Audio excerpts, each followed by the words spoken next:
Sunday mornings. And if you can't join me live, thanks for tuning in when you can. So again, sometimes I come into this out of breath because anyway, I had a little technical issue and I was running around and literally just got on. So I'm here and my breath will be here soon. And anyway, I had to run all the way into here and there, and it doesn't matter, right? But happy to see you guys. We're going to have a really interesting. Hey, Sue, good morning. And Jackie, good morning to you too. Great to see everybody. We're going to have an interesting conversation today. I titled it The Micro and Macro.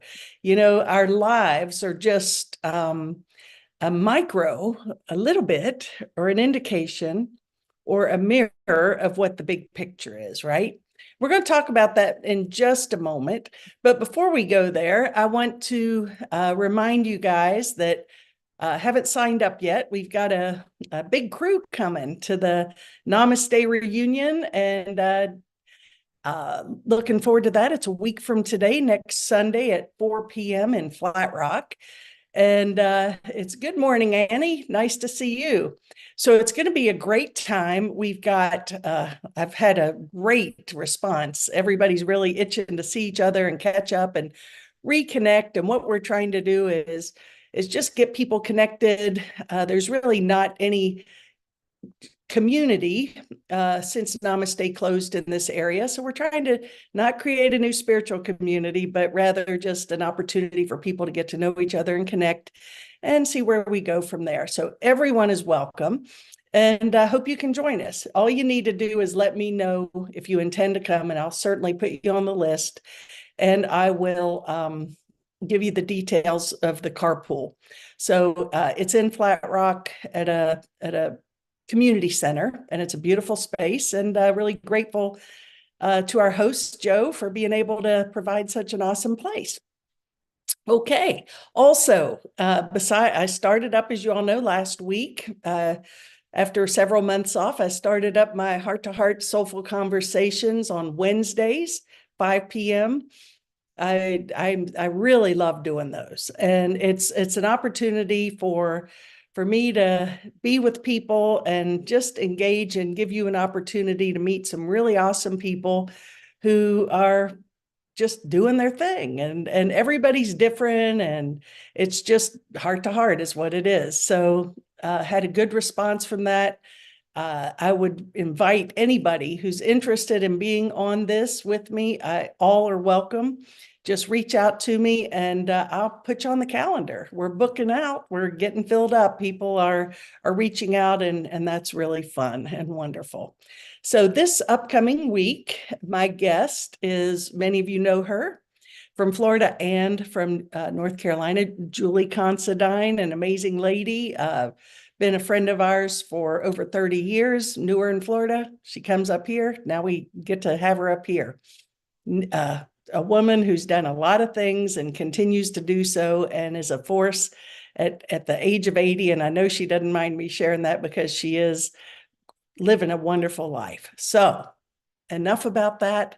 Tune in Wednesdays at 5, or they're archived on YouTube or on my Facebook pages. Okay, so micro of the macro. We're going to talk about that today. And morning, Joe. Good to see you. Happy Sunday.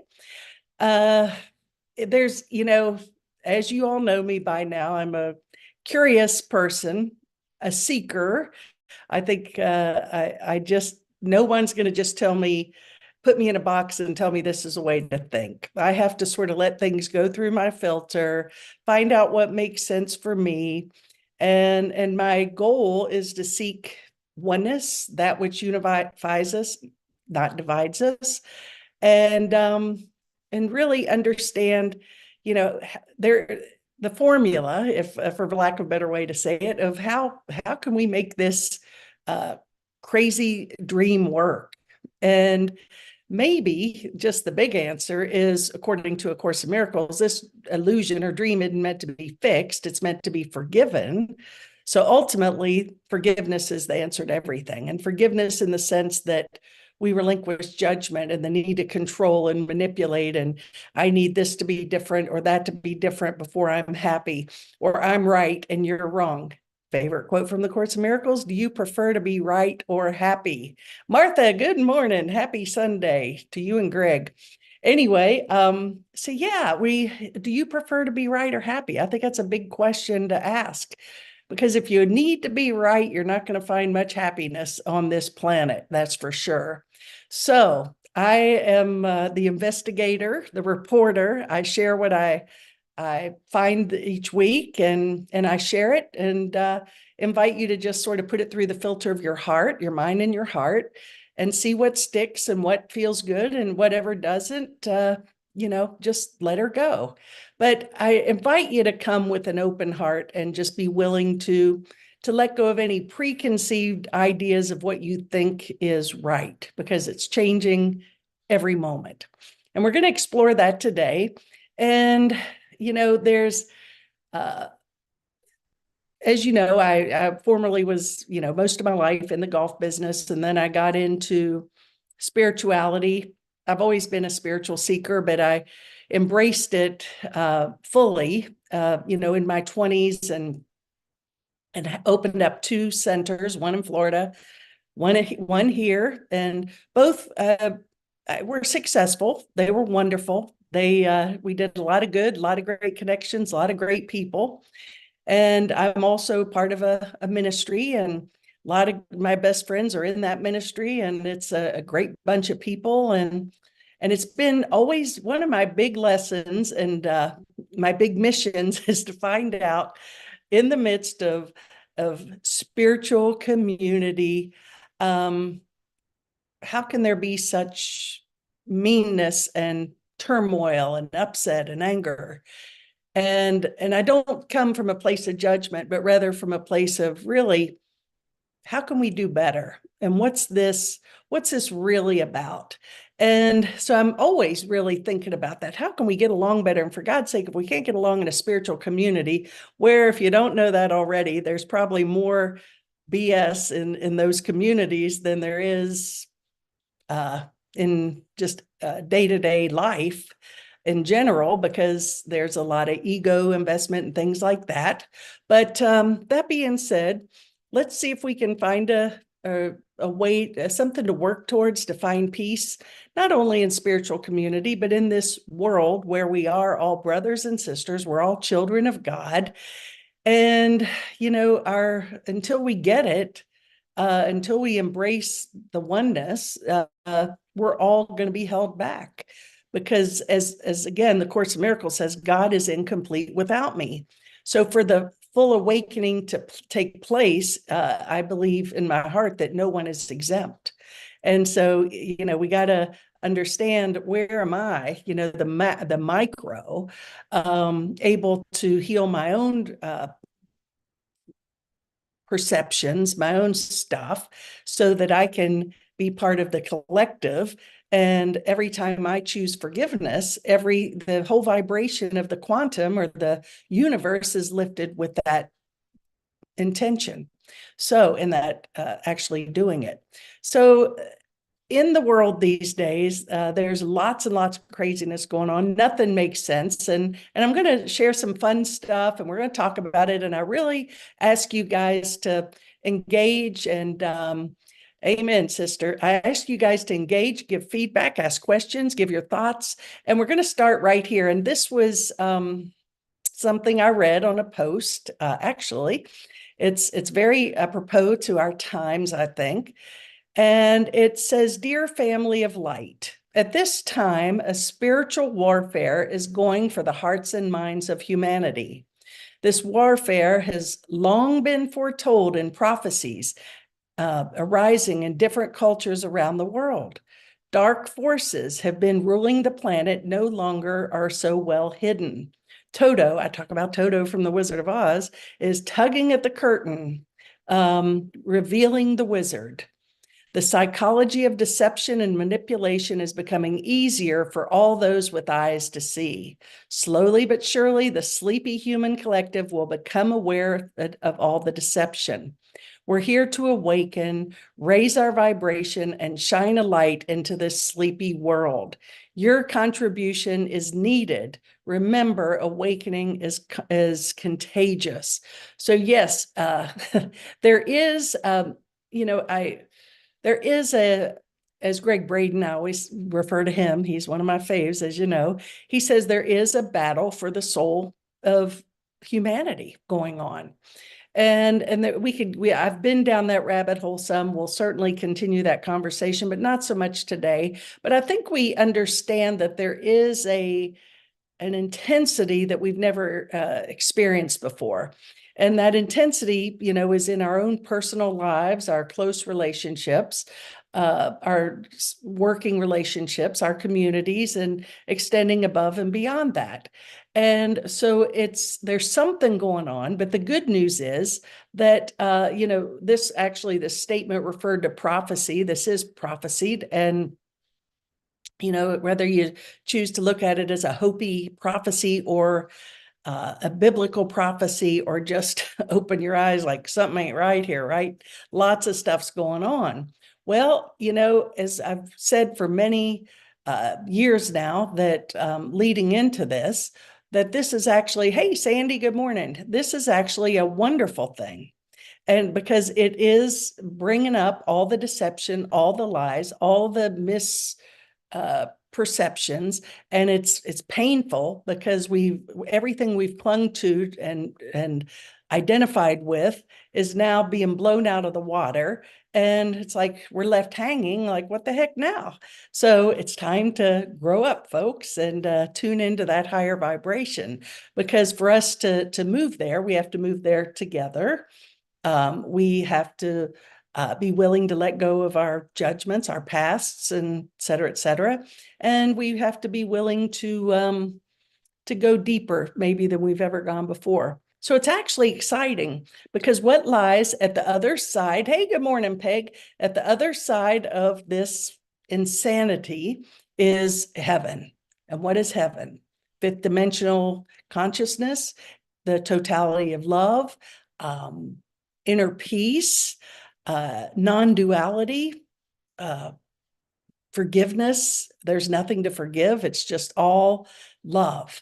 So that's where we're going. So all this stuff is being brought up so that we can have an opportunity to purify the micro ourselves. And folks, this is really always about us. I'm not asking, I'm a believer that, everything I'm seeing out here is my own projection of my own crap, okay? And I invite you to consider the same. And I'm not saying that we don't have opinions about things, that we don't bring ideas, but understand that anything that charges us, okay, anything that gets us upset and angry and pointing fingers, we don't need to make someone wrong to be right. That is an ego tactic, okay? So what are we here to do? We're here to really live from our heart. And what would love do in this moment? Well, something that I read and I've heard, and you all have probably heard it before, and I think it was from Einstein. And he says, I know one thing. If we have a World War III, World War IV will be fought with sticks and stones. So, we're at the precipice of, well, I think we can all feel this, like the pressure cooker's ready to pop, right? And maybe it takes what it takes to get our attention. I don't know, but I do know that my micro is contributing to the macro, and that all my little things are, and these organizational things that I'm involved in, okay, are just a little organism of what's going on collectively. Governments, you listen to, I have stepped back from politics. I bless everybody. I love everybody, but that need to control and manipulate and have to take other sides down, that's not enlightened living at all. And that's an old paradigm. And I think somehow our political system is going to go through a huge transformation. So politics, religion, and even health We see the wheels on the bus go round and round, right? It's just like the same play over and over. Why is this continuing to happen? It's everyone's, looking, how can I have more control? How can I gain more power? All of these things, religions do it, organizations do it, politicians certainly do it. We all do it, right? To some degree. But how helpful is it really? Is it really serving the awakening and the ascension? I don't think so, but it's not a bad thing. It's just a delay tactic. It's mirroring itself as an opportunity for healing. And what I've learned, until I see it as exactly that, it's going to keep coming up. So where do you see patterns in your life? Where is there conflict? And again, we have to bring this back. I use the macro as an example of what the collective micro is creating. But really, if I can just come back to myself and look at my own junk, maybe that's the greatest gift I can give to the universe, to God, to humanity, right? You know, what did they say that 1984, George Orwell's book, 1984 is no longer fiction, it's a documentary. And sadly, it's creepy. If you read back in that book or watch the movie, it's like, oh, geez, this is like totally what's happening these days. So some way, he had a vision into really what's happening today. And so he had some very interesting thoughts, and really how we would be, manipulated by the media. And as most spiritual people that I'm in tune with say, don't pay attention to the mainstream media. So I don't, not because they tell me to, because I see the agenda and the manipulation. And if you plug into this channel, you're going to be walking down that path, and you're going to be rabid against the other opinion. And I'm not here to take sides, okay? I'm here to find the truth. And what's the truth? Acceptance, forgiveness, love, peace, right? I even have peace on my t-shirt. This is a Christmas t-shirt that I have, so peace. So what does Orwell say about happiness? He says it only happens or can exist in acceptance. Yeah, what's the serenity prayer? God, grant me the serenity to accept the things I cannot change. Well, guess what? If you want to be happy, there has to be a level of acceptance. And it doesn't mean that we don't take a stand for evolution and change and that which raises the vibration. But if it's coming from ego, it's never going to work. It's just going to create more division. And I think that that's what the new paradigm, the awakening is all about, is coming from a place of what, I always say, wouldn't it be awesome if the people making decisions at the top, meaning those in Davos and our government leaders and religious leaders, rather than how can we get more money in the coffers, okay, and how can we get more control, is what would be the greatest degree of love for everybody? And there is an answer to that. We just don't choose that. So again, micro, what am I going to do? What can I do to bring the greatest degree of love into a situation? And stand in that power, stand in that peace. So really, we're not thinking we're being so programmed that we've forgotten how to think critically, think for ourselves, because we're just like little sheeple, right? We're just being okay and the church does it. And I'm not anti-church. I am pro-church, pro-God, pro everything. But I do see how even in those organizations that sometimes there's a great amount of manipulation and control. And that's sad to me.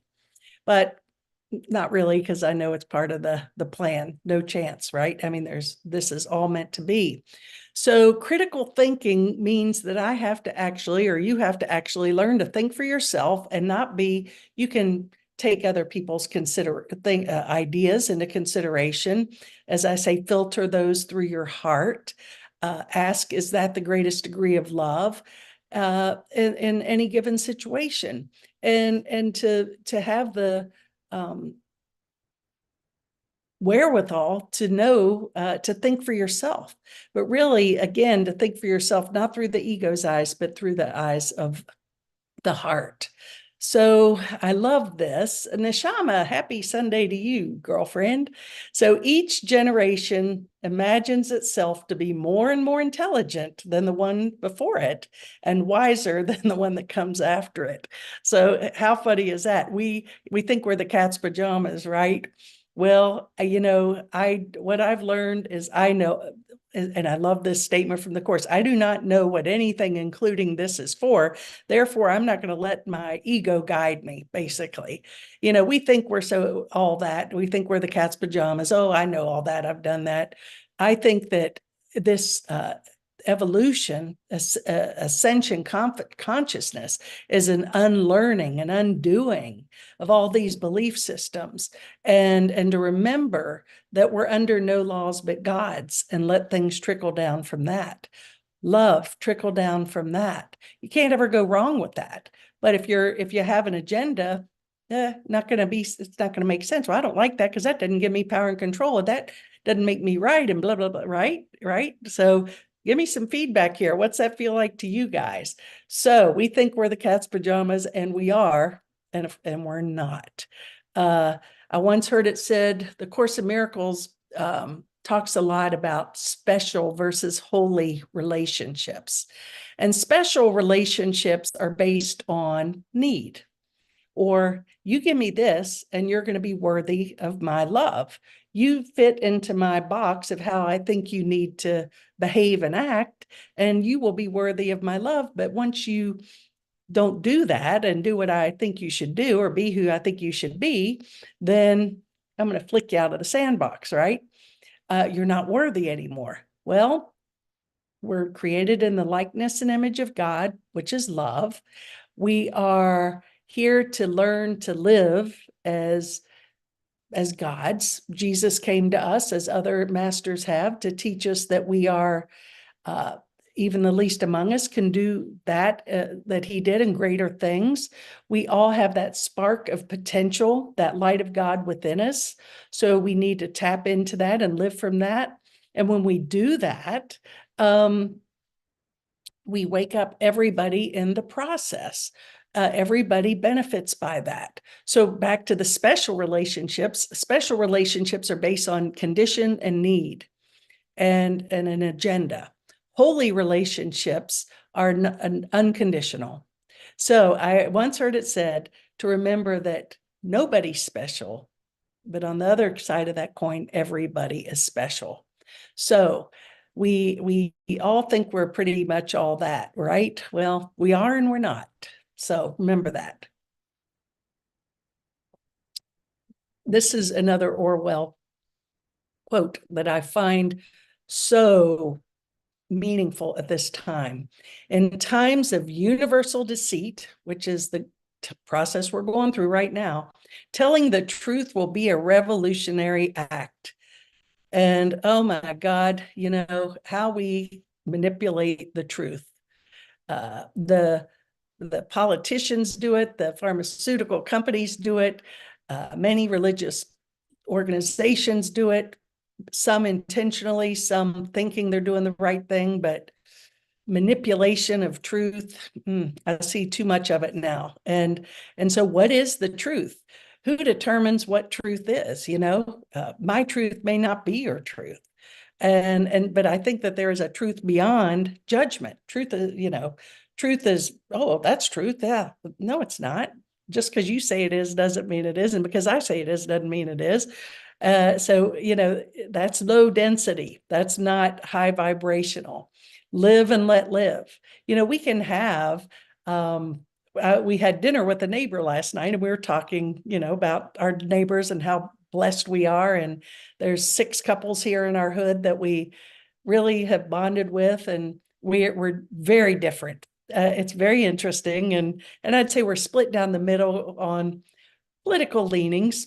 But it's like, cool, just, live and let live, right? Where did that go? How come we have to make someone else wrong to make us feel good about where we stand, which side we stand on, whether it be in the side of religion or politics, or how we choose to proceed with, let's say, the vaccine. Okay, let's say this COVID thing. How much division has that created? Live and let live. If you want the vaccine, my opinion is, if you want the vaccine, take it. And if you don't, it's and live and let live.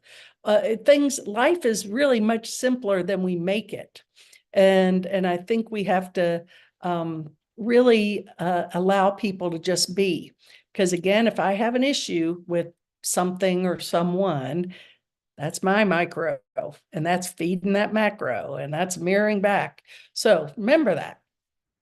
So who determines what truth is? Well, I guess I do, based on what I want to hear. Okay, so now First Amendment, that's our Constitution. How wonderful. This country was founded on such beautiful principles.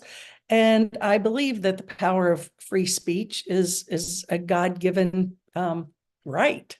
And I treasure that, because just because my truth isn't your truth doesn't mean that either of us are wrong. So once we got to stop playing with that idea of so often, and I haven't really been a target, but people I know they've been cut off. Doctors that I love, for crying out loud, Dr. Berg, he's the greatest, he just gives you such practical, like, healthy ways to live, and they've censored him on Facebook, and I mean on YouTube, and I'm like, really? So there's a lot of that going on, because he doesn't fit into what other people want the truth to be. So again, critical thinking, recognize what's going on, live and let live. So the freedom to express our different opinions is drifting away. Okay, so we just have to recognize that and know that, and have the courage to live from our own truth. Well, I love this quote, and I'm not even sure who said this, but it says, and enlightened, or people who think they're enlightened people seldom or never possess a sense of responsibility. How true is that? It's like, oh yeah, well, I'm enlightened, I'm spiritual, so I'm right, and so I'm not responsible for this problem, right? And I mean, what a crock, right? So, but these are all things that we sort of, these games we play, games people play. Well, they're just playing their role too. I mean, it's just interesting. So this is something, speaking of interesting, you've heard the quote, "May you live in interesting times," right? Well, we live in interesting times. I think we can all concur with that. But with that being said, do you know what the meaning of that was and where it came from? It's an English expression that's claimed to be a translation of a traditional Chinese curse. The expression is ironic. Interesting times are usually times of trouble. So when you see, "May you live in interesting times," that's believed to come from a curse. And so where we may have thought in the past that was a positive thing, maybe not so much. And we certainly are living in interesting times. But interesting times, difficult times, challenging times, yes. But the good news is there is a purpose to all of this. I believe that, and it's good, and the end is good. And are we going to delay is meaningless in eternity, but tragic in time? So do we want to muddle these insane battles over and over and over, or do we just want to step out of the battlefield, as the Course says, rise above it, observe it, blast it with love, and just let go and see what happens. Make space for the light to come in, not the darkness. So this world, this battle between good and evil, light and dark, is presented in different ways from philosophy, in religions, in the Course in Miracles, and I think they all came to the same conclusion. In truth, there's only light.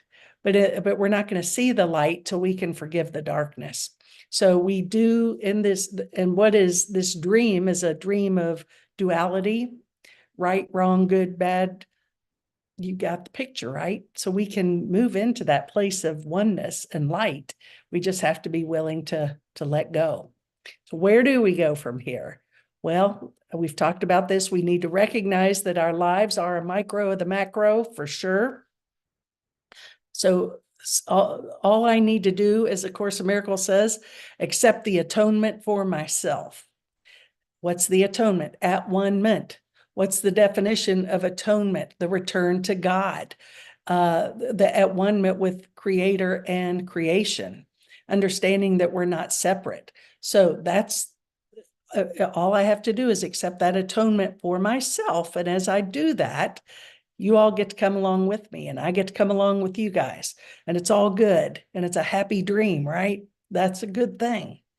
So sometimes, and guess who this quote's from? Mr. Rogers. Often when you think you're at the end of something, you're at the beginning of something else, and maybe something better. So this is the end of, I would say, the darkness and the duality, the battle, and we're at the beginning of something else. And it's not about us, I think we get tempted to, and I'm not saying it's a bad thing, because I think it's a step in the right direction. But we get tempted to think that we know better than God what needs to be done and what utopia might look like. And I think the obvious things are everybody's loved, nobody goes hungry, there's plenty of resources for everybody. We live in peace and joy. I mean, those are, I think, obvious things that we feel represent love and God and oneness, right? But I invite you to take the bigger step, and instead of trying, because again, 7 billion souls on this planet, you give us all a vision board, and you're going to have 7 billion different visions of what the future looks like, right? So I find that although that works and could and may be necessary, let's just take the next step. Thy will be done, and just show me the way. Let me get my little thinking mind out of the way, thinking I know better than God, and that because I don't see that working so well, even with quote quote well-intentioned people. I'll include myself in that. Hadn't worked so good. So I'm willing to let it all go and say, okay, I don't know. Show me. I know you know. I know the mind of all creation, which is a part of me, knows better than I could in any situation. Show me what to do, where to go, and what to say, and to whom. Lead me, guide me, direct me. And when we do that, the good stuff really comes. So one problem, as the Course in Miracles says, one problem is the belief in separation. Doesn't exist. That's a false belief. That's the dream we're dreaming, that we're separate, and we're continuing to battle for that separation and to need to be right and judge and condemn. And you got the picture, right? That's an illusion. So as long as we believe we're separate from Creator and each other, we're going to act as though we're separate. Not a very elevated place to act. So we also, I believe, don't realize how powerful we really are. We're so much more powerful than we've ever really been led to believe. Yeah, we hear this and that, you're so powerful and you're so awesome, you can do anything. But that's true. That is true. But it's also been almost taught to us on the material plane rather than the spiritual plane, I feel. So this power is to overcome the world, the dream. And so we're so much more powerful, but we're using our little power to manipulate the dream and think we actually know what we're doing, and we don't. And it doesn't matter anyway, because that's not the end we're seeking, really. So Einstein, another quote from the master, and he was a very spiritual man. He goes, I want to know God's thoughts. That's how he was a channel for his amazing formulas and all of his insights, because I want to know, not my thoughts, God's thoughts. And he made himself available for those to come through. That's what we're here to do. That's the power. But he says, and I do believe this, that we're so programmed, in the past. Oh, well, my mama did it that way, and we used to do it that way, and it worked. And I've gotten caught up in that BS myself, but I realize now that's low level thinking. So we have to be willing to let go of the past, understand that it's not our greatest friend. It was a teacher, and much of it was good. Okay, bless it and love it and be grateful for it, because it all had a purpose. But to solve the problems and moving forward, we can't use the mind that created the problem in the first place. So in other words, we have to be willing to understand that we're creating a new model, as Buckminster Fuller said.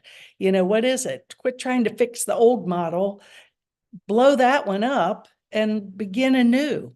I really feel like that's what's happening. And that's happening. I'm seeing businesses, the government, churches, they're not working anymore because they're bringing the same mind they're creating the same problems because they're not bringing a new mind into it. They're not willing to blow up the old model and invite the new one in. They're trying to fix the unfixable. So I have a vision, and this is, my personal, and I feel the vision for our ministry here, because it is our ministry, is a new model. And what's that look like? And I'd love to hear from you guys. What does a model of community, and when I say community, yes, we're a community, but we're the micro. I'm the micro, you're a little bit more of the micro, and we're expanding out. So what is this new community? Well, as I said, thy will be done, let go. And we're going to talk a little more about practical means for that too. But again, what A Course in Miracles says, what if you realized this world is a hallucination? And what if you really understood you made it up?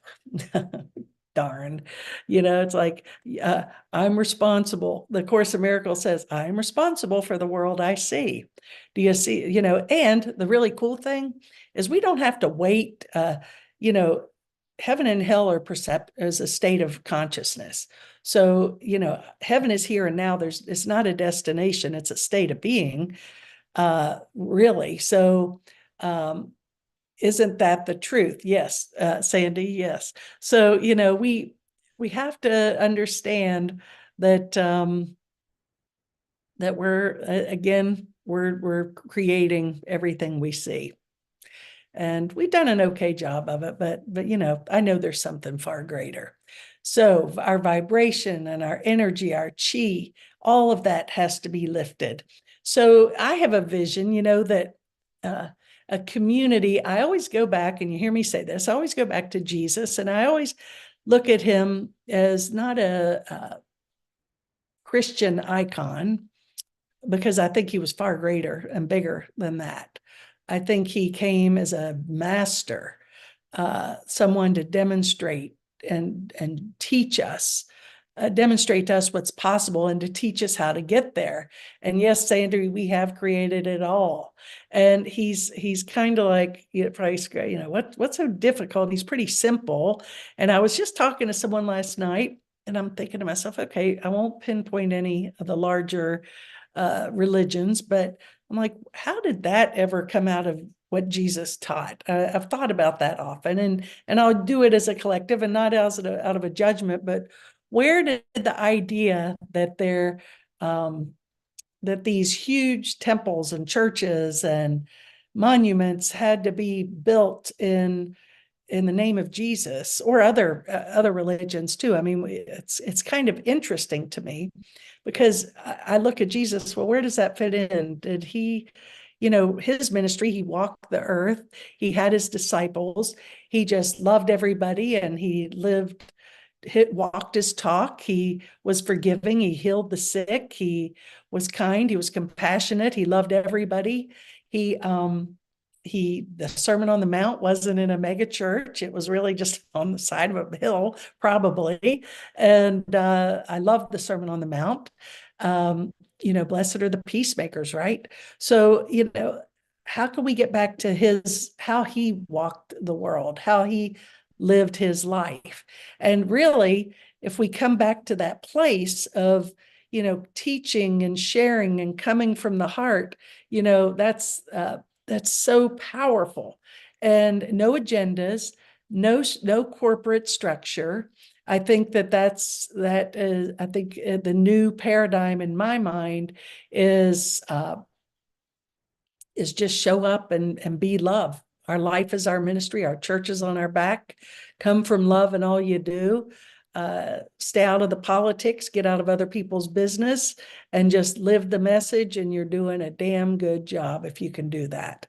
But once you start getting into sticky bylaws and agendas and hierarchies, in our ministry, ADL, the first lesson in book 1 is about hierarchy and how that don't work. Doesn't work. But yet we do it in this doggone ministry ourselves. What is that about? What the heck? How do we get so mucked up? I'm passionate about this because I'm just seeing how this ain't working, and not from a place of judgment, but I'm here to be with for everybody. I'm for everybody, but I'm not going to engage with the drama of people who are choosing to stay in that wheel of judgment and suffering and pitting and this. I will not do that, period. And in my own personal life, in my family life, in my neighbor's life, in the world life I live, none of it. I want to live like Jesus lived to the best of my ability and other masters. So that to me is the true church. We are the church. Recognize, this is Rumi, that unlearning is the highest form of learning. So we have to be willing, that is so true, that we have to unlearn all of these beliefs that we cling to so tightly, that we have used to guide us, that have gotten us nowhere except dug deeper into the dream. And we have to understand that this is a period of unlearning.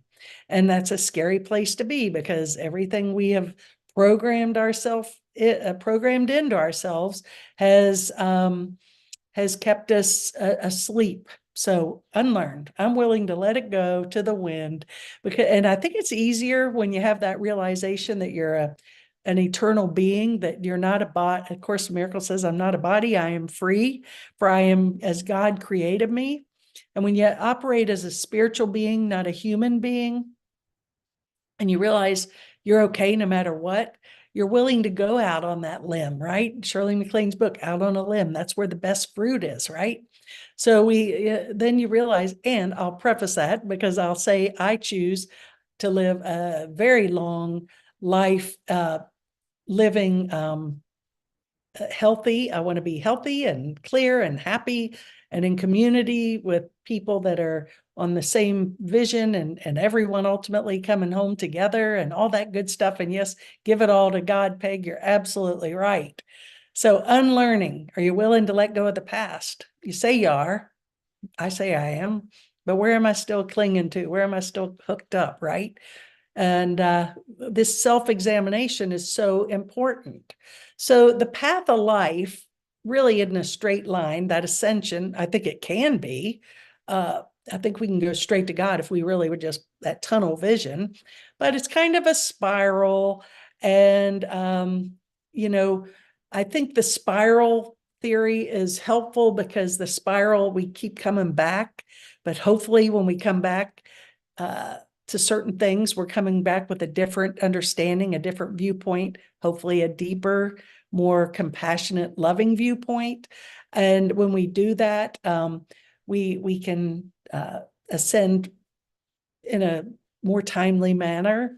But if we're coming back to the same thing, and you recognize you're angrier, or that there's more chaos, maybe you're tuned into the wrong channel. Just saying. Not from a place of judgment, but just something to look at. myself included. Everything I say here, I'm not coming as Jesus. I'm coming as sharing my experience, and that's it. And good, bad, and ugly of it. So you have your way. I have my way. As for the right way, the correct way, the only way, what does that even exist? What is the right way? Who's right? What's truth? We don't know. Think we do. Then we get on our high horse, so and so they know what's right and you're wrong, and that's not what is. That productive, really? What is the truth? I don't know. I want to know, like Einstein, I want to know what God thinks. We have to learn to communicate better, communicate from the heart, not from the need to be right or point fingers. It's not productive. You're just going to get on that wheel of the bus, going round and around, and I'm right and you're wrong, and doesn't work. Got to learn to listen with an open heart. That's why I love the heart-to-heart conversations I do, because it's great to see that people have different perspectives and viewpoints, but the people I have on the show are people, even though they may be in alignment with where I come from or not, they're striving for a spiritual life. They're living a spiritual life, and it's very cool. So we need to live from the premise of commitment to love. I commit to love. We do that, and all is going to be amazing. I do want to, this has been kind of long today, and it's been a talk that I've, good morning, Teresa, good to see you. It's been something that has been on my mind and brewing, and I just thought I'd put it all out there today. Again, take what you like and leave the rest, right? Burn it. I don't know, bless it or burn it, right? So anyway, I love this, and this is from Paul Harvey. Remember him and the rest of the story. And he was a journalist, and he used to just tell these he was a great storyteller on the radio, and this was actually from 1965. And I can remember as a kid listening to Paul Harvey, and he had such a great voice and dialect, and this statement, if I were the devil, I know you all have heard this, but I think it bears repeating. And I think it's something to recognize maybe where we've lost our way and where we can do better. And I know there's, again, I'm just going to read it. Take what you like and leave the rest. If I were the devil, if I were the prince of darkness, I'd want to engulf the whole world in darkness. And I'd have 1/3 of its real estate, 4/5 of its population, but I wouldn't be happy till I seized upon the ripest apple on the tree, thee. So I'd set about, however necessary, to take over the United States. I'd subvert the churches first. I'd begin with a campaign of whispers. With the wisdom of a serpent, I would whisper to you as I whispered to Eve, do as you please. To the young, I would whisper, oh, that Bible is a myth. I would convince them that man created God instead of the other way around. I would confide that what is bad is good and what's good is square. And the old, I would teach to pray after me, Our Father, which art in Washington. And then I'd get organized. I'd educate authors on how to make lurid literature exciting so that anything else would appear dull and uninteresting. I'd threaten TV with dirtier movies and vice versa. I'd peddle narcotics to whom I could. I'd sell alcohol to ladies and gentlemen of distinction. I'd tranquilize the rest with pills. If I were the devil, I'd soon have family at war with themselves, churches at war with themselves, and nations at war with themselves until each turn was consumed. And with promises of higher ratings, I'd have mesmerizing media fanning the flames. If I were the devil, I would encourage schools to refine young intellects, but neglect discipline emotions, but neglect to discipline emotions. just to let those run wild. And before you know it, you'd have to have drug sniffing dogs and metal detectors at every schoolhouse door. It's 1965, folks. Within a decade, I'd have prisons overflowing. I'd have judges promoting pornography. Soon, I could evict God from the courthouse, then from the schoolhouse, and then from the House of Congress and his own churches. I would substitute psychology for religion and defy science. I would lure priests and pastors into misusing boys and girls and church money. If I were the devil, I'd make the symbols of Easter an egg with the symbol of Christmas a bottle. If I were the devil, I'd take from those who have and give to those who want until it killed the incentive of the ambitious. And what do you bet I could gain whole states to promote gambling as the way to get rich? I would caution against extremes in hard work and patriotism and moral conduct. I would convince the young that marriage is old-fashioned and swinging is more fun, and that what you see on TV is the way to be. And thus I could undress you in public, and I could lure you into bed with diseases for which there is no cure. In other words, if I were the devil, I'd just keep on doing what he's doing. And he always closed his comment, "Good day." And yes, a lot of truth there. Paul Harvey, 1965. And I think that, the devil, the darkness, I'm not talking about the devil with the horns, and maybe that's your thing or not. I don't know.